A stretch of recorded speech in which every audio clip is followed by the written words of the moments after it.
Welcome to 4 Oak Street. Well, as you can see, I've been running some trains across the section that I've been putting this EPS foam in.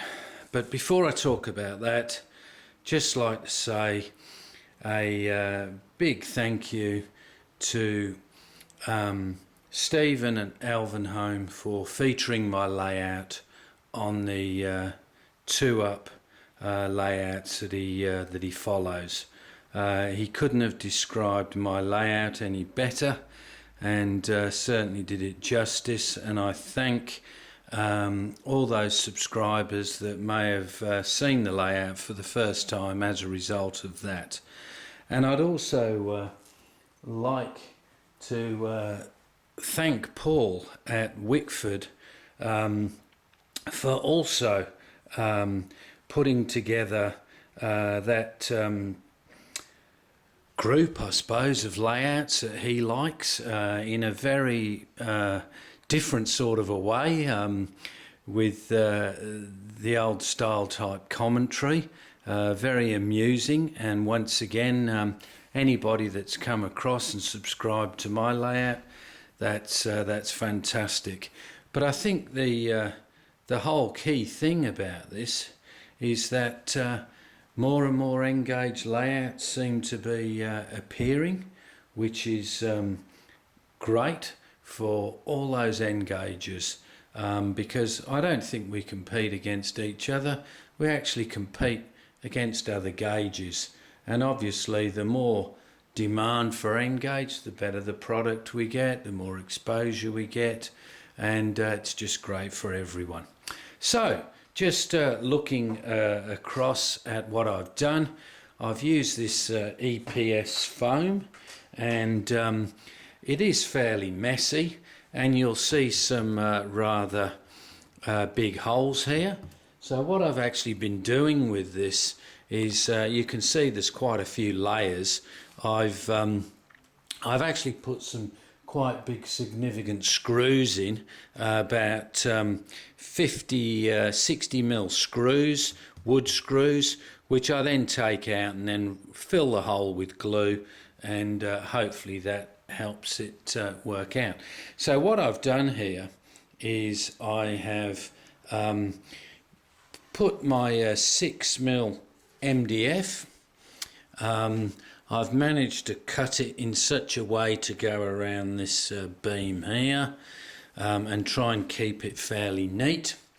Then I started at the back. So what I actually did was, rather than have foam all the way to the bottom, I actually built like a framework of parts going across for this section here. Because obviously when it gets to that section, it's resting on that board. So what it meant was, instead of having foam all the way to the bottom, it means that at some point, if the layout ever does get taken down, I can actually build a trap door in where I can actually get underneath, right up to about where my finger is now, so I can get underneath the tracks. So here I've actually just gone right down to board level. So I'm really pleased with actually how this has come out, because when I was actually putting this wood shape together, I kept looking at it and thinking, how am I going to merge that? But yeah, basically a fair bit of sanding with my old trusted file, which I've found, if you want to actually make less dust, I actually do it in that big round tub there, and that does keep off a lot of the dust. And then I've also used that little heat pen that I showed you before, which looks like that.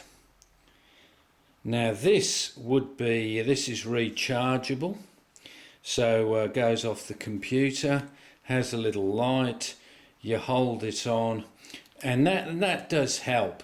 But Probably a hot wire would be better, because this foam is not quite like your polystyrene. So I also put the bridge in place and glued all that in. That's solid. I reckon I could stand on it.